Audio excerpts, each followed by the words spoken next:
Well, hello, everyone. Thank you for tuning in to Viewpoints podcast, and we're just so grateful that you're listening in. This past week, our pastor had the opportunity to interview Mayor Lori Blong, and we just want to share that clip with you right now. Mayor, thanks for being with us today and taking time out of your schedule. So just want to get an opportunity for you to share with our church and some of the different things that is your vision, some of the things you've got planned and thinking about, some great things of some of the meetings I've been in with other group with you. So a couple questions. First of all, share just a little bit about your family and how long you've been in Midland. Sure. Well, thanks so much for doing this. I appreciate the opportunity to talk with you and with your church body. My family, I actually was born here in Midland, and so my family has been here since the late 70s, early 80s, and have lived here almost all of my life. I moved away for about 11 years for college and my early career, and we've been back in town since 2011. And so I have 3 children, ages 16, 13, and 9. And then my husband and I have an oil and gas company here in Midland. We started together in 2013. 13. Yes. Okay, you almost got 3 teenagers. You're ahead. I know. You're gonna maybe get close to that. Tell us a little bit about your city council. You were on city council and you decided to run for mayor. Why did you decide to run for mayor, and what was your process on that? My time on city council actually has to back up and talk a little bit about some things that happened in my life in 2013 to 2018. Went through some struggle, actually. Lost my father and some other family members in 2013, and then started to get really involved with the local Burmese Chin population, a group of refugees that live here in Midland. And I began to really see the opportunities in our community to reach out to other people and to start seeking the welfare of our community rather than just being hyper-focused on my own family and our business and things like that. And so it was a period of growth for me. Until I heard a lady named Jill Briscoe give a talk at the IF gathering at one point, and she talked about making sure that we are blooming where we're planted, that we're digging in, that our primary place of calling is between our own 2 feet, where we are right now. And that shifted something in me in 2017 and 18 to where I realized my big future of service and my big opportunity to serve the Lord in my community was not in the future somewhere. It was right now, today, where I am. And so I started looking for places where I could serve, where I could dig in and volunteer, and really turned my focus outward to the community at that point. And so started writing a few articles in 2019 that were in the MRT, and was invited to speak at a few different events, and then ultimately was asked to run for city council in 2019. But it was not something that I ever thought I would seek out or be interested in. It was something that just kind of happened, evolved into that, and I'm glad that I've had this opportunity to serve. This is my hometown. I love Midland, and I want to see our community thrive and flourish. Yeah. Do you find that some people, kind of our experience is a lot of times people look at Midland as just kind of a temporary, I'm there for a job, I bought into town, then I'm leaving, I'm not going to be here long, that sort of thing. But it seems like that is a key piece and component of folks saying, okay, God's put me here, God has something for me here because I am here. I think we know that Midland is a transient place for oil and gas workers, but we also have a lot of people who've been here for generations. And so I think that this is about a mindset. Are we ready to dig into the community to say, this is my home, I'm going to make investments of my time, of my energy, of my efforts into the people here? Or are we going to see this as a temporary stop? And I think that has more to do with our mindset than it has to do with how long we're actually in town. Yeah, that's great. Tell me, okay, this is definitely a fun question. So what's your favorite thing about Midland? My favorite thing about Midland is definitely the people. If I had my choice, I'd live in a place with trees and grass and water. But this is the place where God has placed me. And so the people that I get to spend my life with here are really what makes it important. And it's the thing that makes me love the community that I'm a part of. I think we have people who understand how to have a good time, but also understand how to work really hard here in the Permian. And so we see a family orientation, we see a love for hard work and family and ingenuity in Midland that a lot of places don't have. So, okay, great. Share a little bit, Mayor, with your vision. Is a great vision I feel like you have for how the church can partner together with the city to meet needs in our community.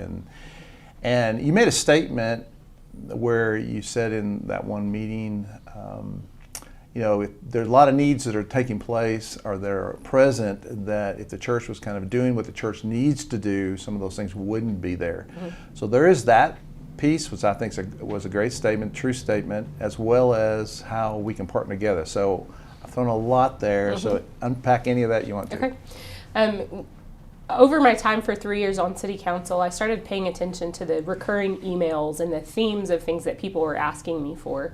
And a lot of those are related to food insecurity for certain parts of town, or transportation problems that elderly people in our community have.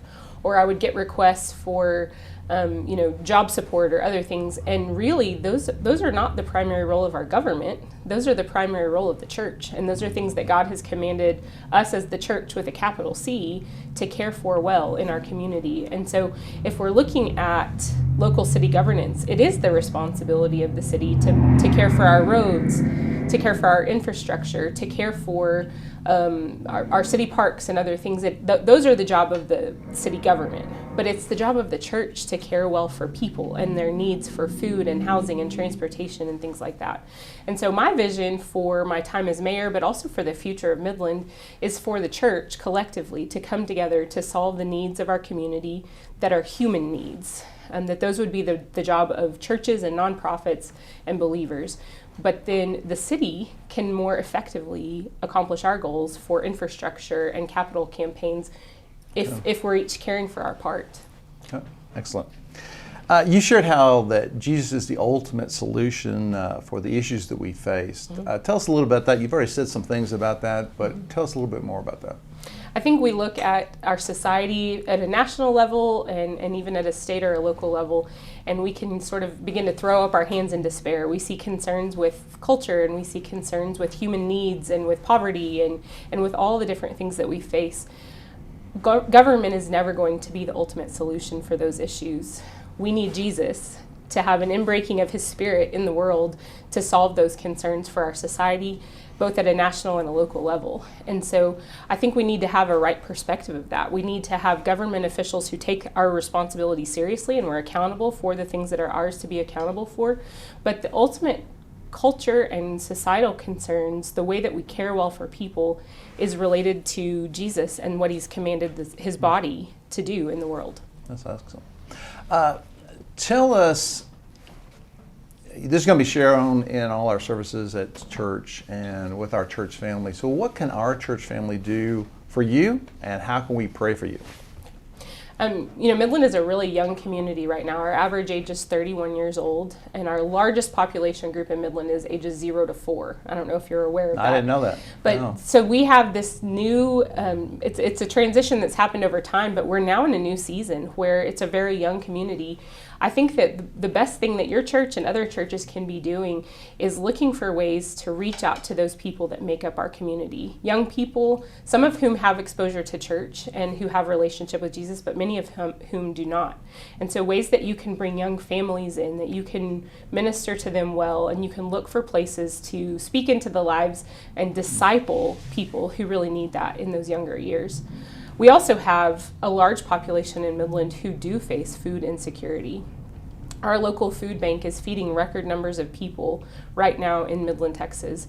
And so we think of ourselves as an affluent community, and we are, but we forget sometimes that there's an entire segment of our population who are not affluent. They don't know where their next meal is coming from. They're struggling to pay their water bill and their rent.